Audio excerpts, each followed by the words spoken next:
shadesonline.com, and today I'm going to demonstrate for you how to install a Roman style shade on the outside of a window frame.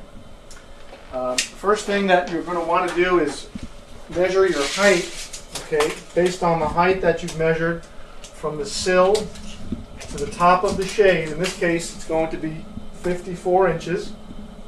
We're going to make a little pencil mark right at 54 inches. So we know that that's the very top part of our shade. And we always like to mount our outside mount shades just above the trim if there is any molding, so that we don't destroy the trim and so that the shade sits square so it doesn't hang on an angle. So in order to do that, we're going to need some form of spacer in order for the bracket to come away from the wall so that it's even with the molding, so that the shade isn't recessed behind the molding.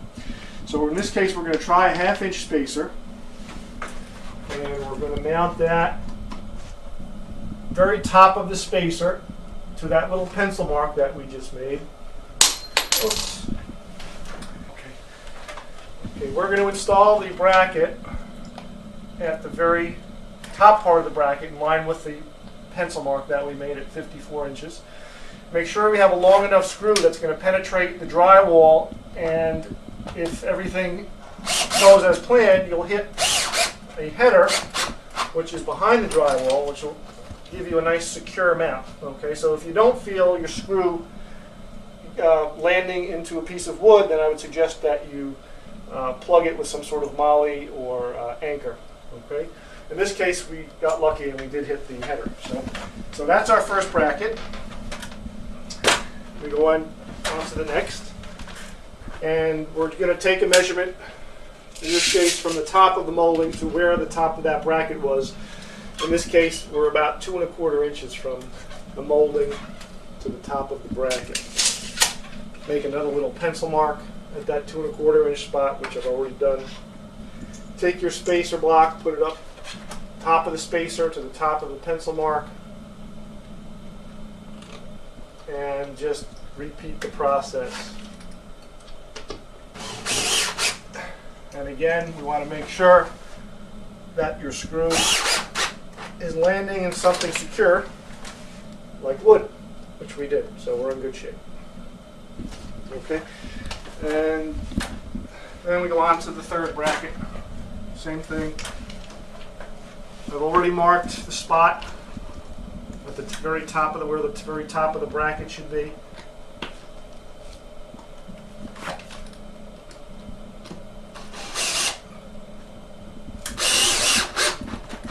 Okay.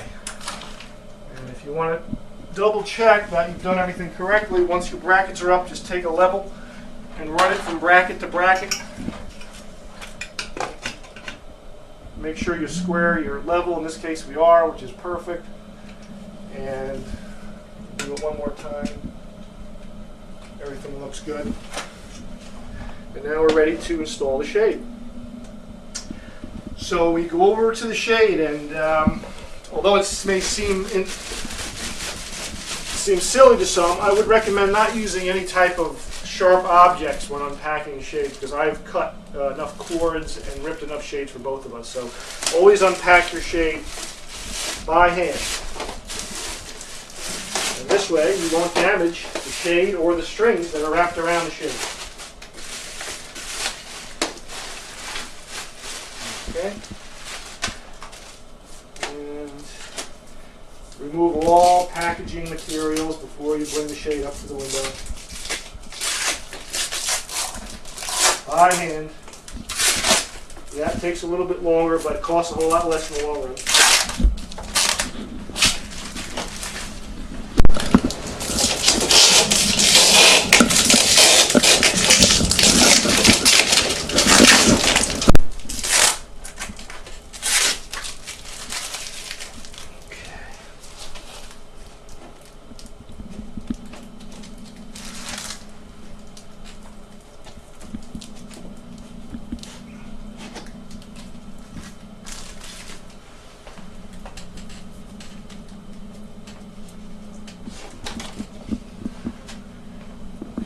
Good.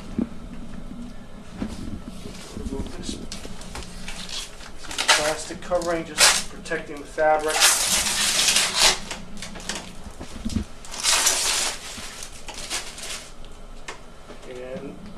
shade over to the window.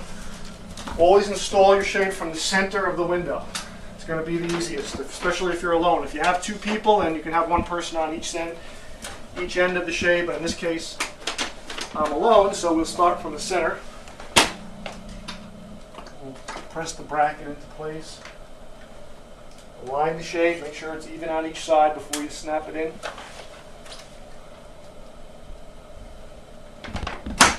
And then just give it a push. Okay. Make sure it's secure. Better it comes down now while you're holding it than when you pull the string you find out that you didn't secure it. So it looks as if we're in good shape. Now we'll give it a test. Okay, this shade happens to have a continuous loop cord. Some shades have individual cords.